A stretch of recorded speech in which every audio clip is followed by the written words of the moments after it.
There's so many great reasons to visit Waco from Austin. We're just 90 miles up I-35 from Austin. It's just a quick trip.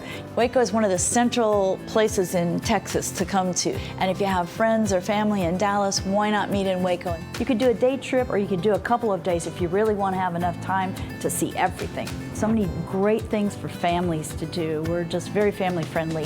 Many people like to visit Magnolia Market. It has 1.6 million visitors per year, and it has so many great things there. You've got a bakery, a lawn area, a little market to shop at, food trucks with gourmet food. There are tour companies that have sprung up to serve this visitor trade. 2 are on the Brazos River with pontoon boats.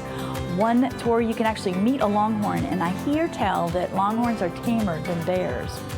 When you're in Waco, stop by the Waco Suspension Bridge. It was built in 1870 and it was the first bridge across the Brazos River.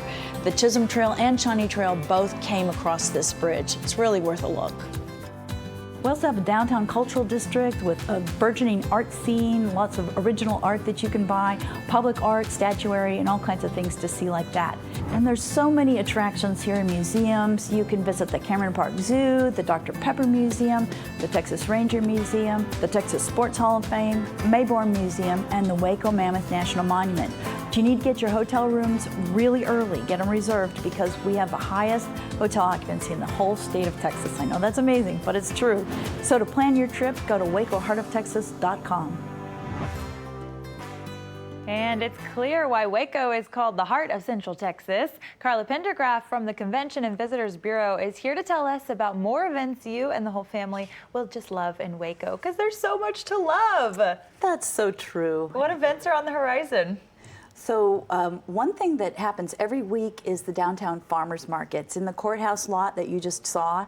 And you have organic foods. You have to come hungry because there's food trucks.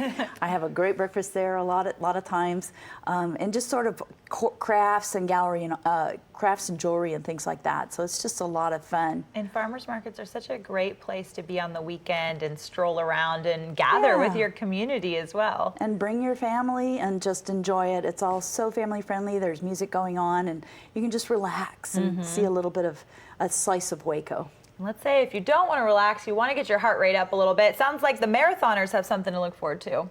How about running with Chip Gaines, if you've ever heard of him? That would make me run, actually. That is a reason I would actually lace up some tennis shoes. He is lacing up his tennis shoes this weekend, this Sunday, and there are still spots available for a marathon, a half marathon, and a 5K. So, but Chip will be there, and it's all for a charity, a really good cause. So just come up to Waco and see it. How much fun. So is there like the 5K walk some of us can participate in? Yeah, you know, there's a stroll. There's a stroll, a leisurely stroll. That's what I'm looking for. How cool Chip Gaines will be out there. Some other interesting people will be in Waco coming up. Tim McGraw.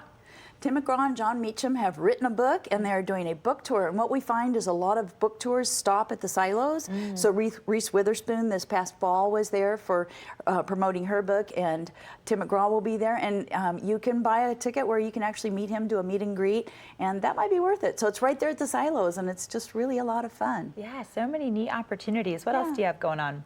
So there's a really interesting event coming up May 3rd through 5th, and it's called DreamCon, and it was started by 2 African-American gentlemen in Waco.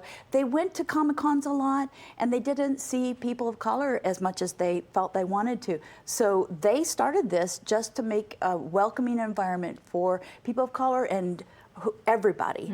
And so we're just proud of them, and we think it's a really diverse event, and we love to invite people to come to it. Yes, and I love the notion of when you see an event that doesn't exist, go out and create what you want. And it sounds like that's what they did. They sure did. So where can we find more information about everything you mentioned, how we can plan our fun summer of events? Definitely go to wacoheartoftexas.com, and you could click on events to do that. And then, as we said a little earlier, get your hotel room really, really early, because highest hotel occupancy in the whole state. We're at about 83%. Wow, occupied. and we'll chat more about hotels later this morning, Carla. As always, thanks for being here.